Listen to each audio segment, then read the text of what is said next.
अस्सलाम वालेकुम नाज़रीन, आप देख रहे हैं न्यूज़ टॉक। मैं हूं यशवीन जमाल। मुल्क में इंतखाबात की तारीख के ऐलान के बाद आए रोज़ ऐसी खबरें सामने आ रही हैं जिससे ऐसा महसूस होता है कि मुल्क में इलेक्शंस के रास्ते में रोड़े अटकाने की कोशिश की जा रही है। कभी मौसम की बात की जाती है, कभी सिक्योरिटी को जवाब बनाया जाता है, कभी हम देखते हैं कि हल्का बंदियों पर एतराज़ात आते हैं, कभी ROs DROs उनकी तैनाती वो किसी को सूट करते हैं, किसी को सूट नहीं करते, उसकी बात आती है। कहीं पर कोई सियासी जमातें ये कह रही हैं कि जो सबमिशन नॉमिनेशन पेपर्स की सबमिशन है उसके अंदर मजीद वक्त दरकार है। तो हम किसी ना किसी फॉर्म में ऐसा देख रहे हैं कि जो खबरें सामने आती हैं उससे ये लगता है कि कोई ऐसे मामलात हैं कि इलेक्शन कहीं आगे ना चला जाए, इन इशूज़ को अगर बुनियाद बनाया जाए। लेकिन हमने फिर साथ ही साथ ये भी देखा कि सुप्रीम कोर्ट की जानिब से बहुत वजाहत के साथ एक तो इंटरफेयर किया गया और फिर जो ऑर्डर्स पास किए गए और जो कहा गया उसके बाद ये जो सारी अफवाहें हैं या सारी कोशिशें कह लीजिए, इनका हमने देखा कि कला कमा हो गया। अब मामला यहीं पर है कि 8 फरवरी का इलेक्शन जो है वो पत्थर पर लकीर है। लेकिन गुज़िश्ता रोज़ हमने ये भी देखा कि मुल्क भर में मुख्तलिफ बार एसोसिएशन की तरफ से चीफ इलेक्शन कमिश्नर के ऊपर जो है उनके कंडक्ट के ऊपर यके बाद दीगरे एतराज़ात उठना शुरू हो गए। डिफरेंट जो हमारे सामने प्रेस रिलीजेज आई हैं उनके अंदर कहीं पर उनकी कंडक्ट पर सवाल उठाया गया है, कहीं पर यह कहा गया है कि वो मुख्तलिफ सियासी जमातों को अलग तरीके से ट्रीट और डील करते हैं, वो सबके साथ यकसा सलूक जो है वो नहीं है उनका। जो हम बार एसोसिएशन की अगर बात करें, Pakistan bar council, supreme court bar association, Punjab और सिंध बार एसोसिएशन की जानिब से जो है वो एलामिये इशू किए गए और जैसे मैंने कहा कि इन सब के अंदर एतराज़ किया गया है जो चीफ इलेक्शन कमिश्नर हैं उनकी कंडक्ट के ऊपर। प्रेस रिलीज है उसके अंदर तो ये भी कहा गया कि उनका मुतालबा है कि चीफ इलेक्शन कमिश्नर को घर चले जाना चाहिए और आने वाले इलेक्शंस को कंडक्ट नहीं कराना चाहिए। जहां पर हम ये देख रहे हैं और ये इल्जामात इनका सिलसिला जारी है, वहीं पे इलेक्शन कमीशन की तरफ से भी एक प्रेस रिलीज किया गया, जवाब दिया गया और कहा गया जो तमाम तरह एतराज़ात हैं उनको देखा जाएगा।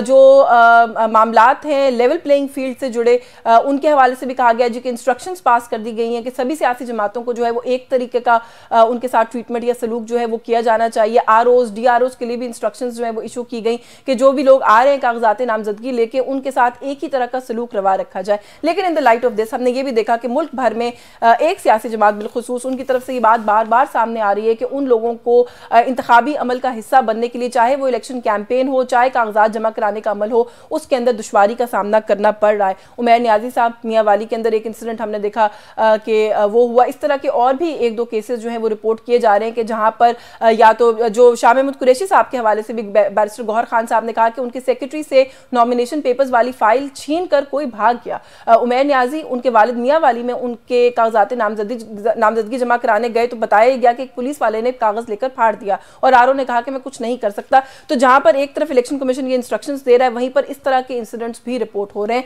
ओवरऑल जो सूरत हाल है इस वक्त, इस पर बात करेंगे। हमारे साथ मौजूद है सीनियर माहिर कानून है आबिद जुबैरी साहब ने हमें ज्वाइन किया है। सीनियर माहिर कानून है सैयद अमजद शाह साहब हमारे साथ मौजूद हैं। सर बहुत शुक्रगुजार हूँ आप दोनों की, आप दोनों ने प्रोग्राम में वक्त दिया।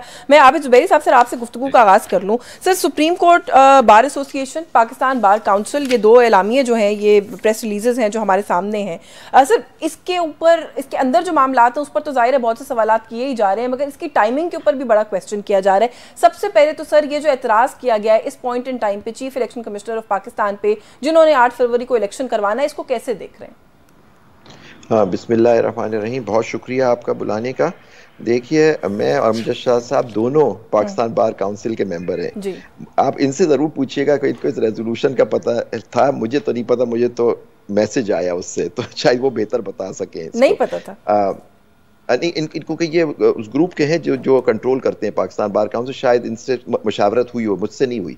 तो देखिए इसमें जो बहुत अफसोस जो बात इसके अंदर जो बड़ी हैरान कुन बात लगी हमें कि आपको याद होगा जब मैं सदर था सुप्रीम कोर्ट बार एसोसिएशन इस साल, तो पूरे साल हमने हर इशू पे कहा कि चीफ इलेक्शन कमीशन और ये इन्होंने आइन तोड़ा, इलेक्शन नहीं करवा के ये लोगों को लेवल प्लेइंग फील्ड नहीं दे रहे। जो पॉलिटिकल पार्टीज, पाकिस्तान पीपल्स पार्टी और जमातें भी ये बात कर रही हैं, जो हम पूरे साल करते रहे जब PDM की हुकूमत थी। उस वक्त नेचुरली इल्ज़ाम ये लगा कि सुप्रीम कोर्ट बार एसोसिएशन एक पॉलिटिकल पार्टी का एजेंडा। हमने आइन और कानून की बात की और हमने कहा ये चीफ इलेक्शन कमिश्नर जो है ये बाइस्ड आदमी है, इन्होंने आइन तोड़ा है, तो इसके तहत इसके नीचे साफ और शफाफ इलेक्शन हो ही नहीं सकते। लेकिन पाकिस्तान बार काउंसिल ने, अमजद भाई बैठे हुए, आप उनसे पूछिएगा कि कभी साथ नहीं दिया गया मेरा इस इशू पे, प्रेस रिलीज इस तरह से कोई चीज। अब देखिए जो इशू आया, अब देखिए बात जो की गई है चीफ इलेक्शन कमिश्नर की, वो बात सही है कि जी ये चीफ इलेक्शन के कमिश्नर के बारे में बहुत सारी रिजर्वेशंस हैं और पूरे लोगों को हैं, जमातों को हैं इनसे। लेकिन इसके अंदर जो अनफॉर्चुनेट पार्ट हुआ इस रेजोल्यूशन समझता हूं कि उस पे उन्होंने पैरा 2 अगर आप देखें, आपके सामने प्रेस रिलीज है, उस पे कहा कि इनके अंदर ये इस चीफ इलेक्शन कमिश्नर साहब के तहत साफ शफाफ इलेक्शन हो ही नहीं सकते और मुख्तलिफ इशूज हैं। और उसका कहा, द वर्ड यूज किया इंग्लिश का, ग्लेयरिंग एग्जाम्पल उन्होंने 2 हलकों की दी। और 2 हलकों के मैंने पहले उन हलकों पे आऊंगा, फिर पिंडी की बात करेंगे, हाफिजाबाद की उन्होंने एग्जाम्पल दी कि हाफिजाबाद की 2 सीटें होनी, तनासुब दोनों जेहलम और हाफिजाबाद का एक ही है, तो वहां उनके वहां 1 सीट है, यहाँ 2 सीट। और ये जेहलम की जो सीट है, ये इन चीफ इलेक्शन कमिश्नर साहब की खुद अपनी आबाई सीट है।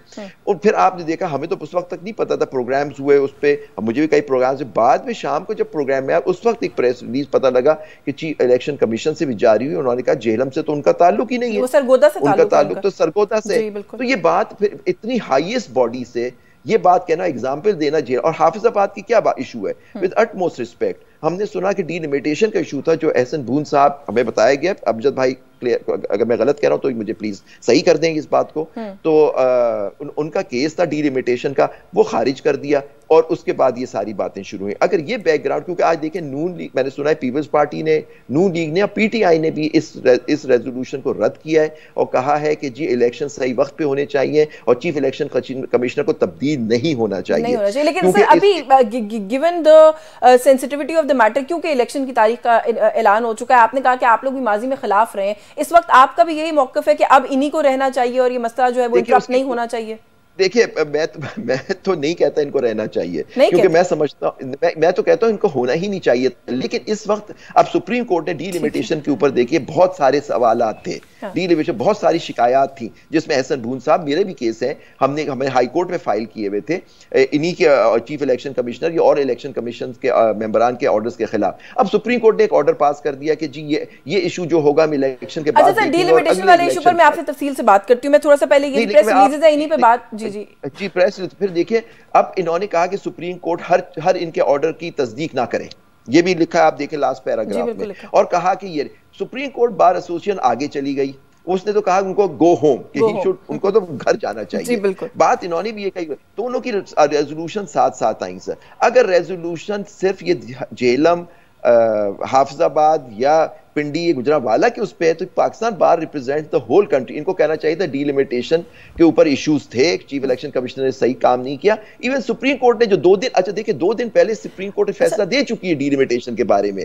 आज आपने डिलिमिटेशन को बना के एक प्रेस रिलीज का कि उसको नहीं, लेकिन इसमें सबसे इंपॉर्टेंट बात वही है जो आपने पहले शुरू में कही कि पिछले काफी महीनों से मुसलसल कहीं ना कहीं से उंगलियां उठाई जा रही थी चीफ इलेक्शन कमिश्नर के ऊपर, ये बॉडीज तब कहां थी? अमजद शाह साहब, सर ये एतराज इस टाइम के ऊपर जबकि इलेक्शन शेड्यूल का जो ऐलान है वो भी हो चुका, और जो बात अभी कर रहे थे जुबैरी साहब के, ये लोग तो पहले भी कहते रहे, वो कहते हैं कि जब मैं प्रेसिडेंट था सुप्रीम कोर्ट बार का, तब भी कभी पाकिस्तान बार काउंसिल की तरफ से जो है वो हिमायत या कोई सपोर्ट इस मसले में हासिल नहीं कर सके। तो ये इस वक्त एक तो क्यों करें, ये कहिएगा। दूसरा सर, आपको पता था कि ये जो है हो रहा है, वो कहते हैं जी मैं भी मेंबर हूं, मुझे तो खबर ही नहीं थी।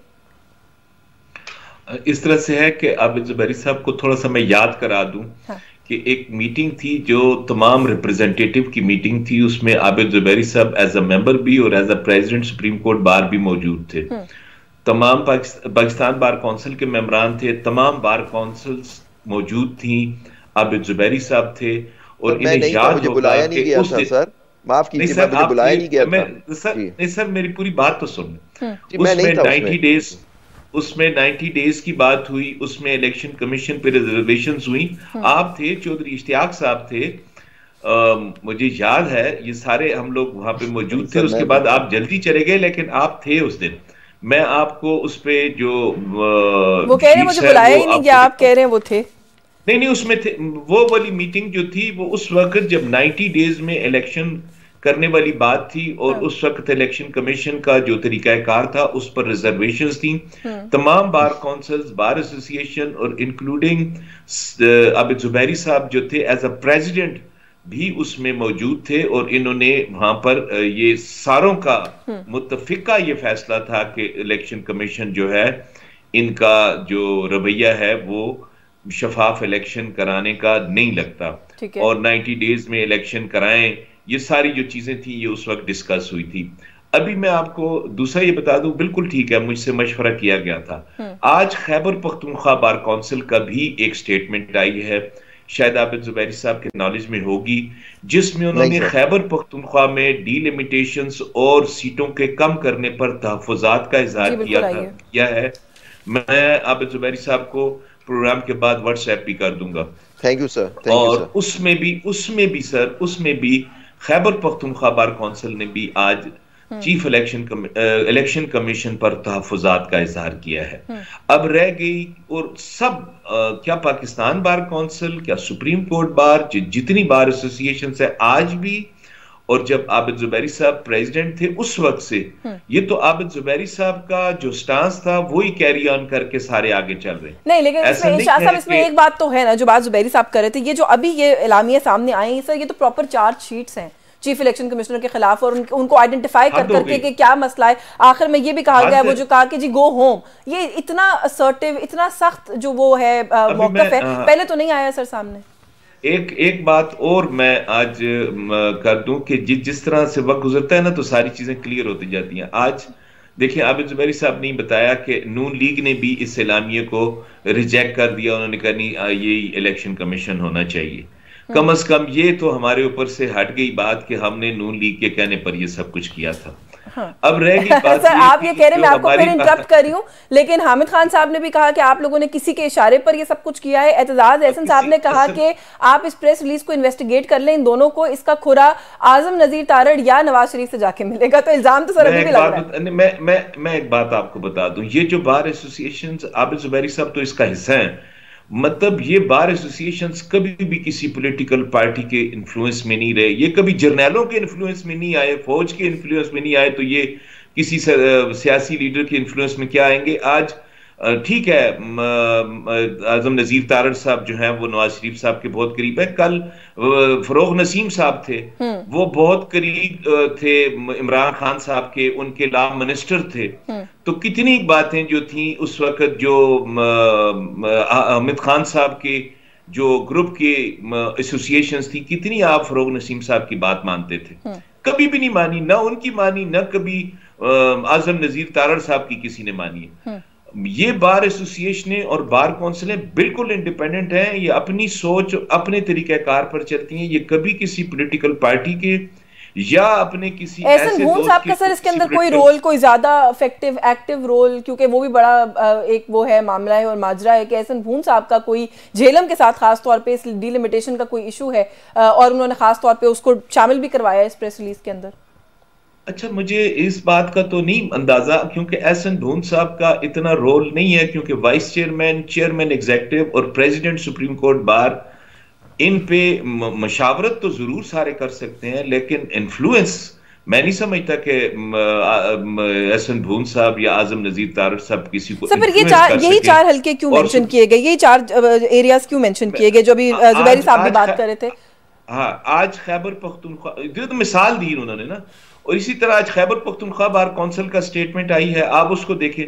उन्होंने अपने हलकों के कम होने की और डीलिमिटेशन पर इंतहाई एतराजात उठाए हैं। अब उनका भी कहें कि ये नवाज शरीफ साहब के कहने पे कर रहे हैं, या ANP के कहने पे कर रहे हैं, या PTI के कहने पे कर रहे हैं।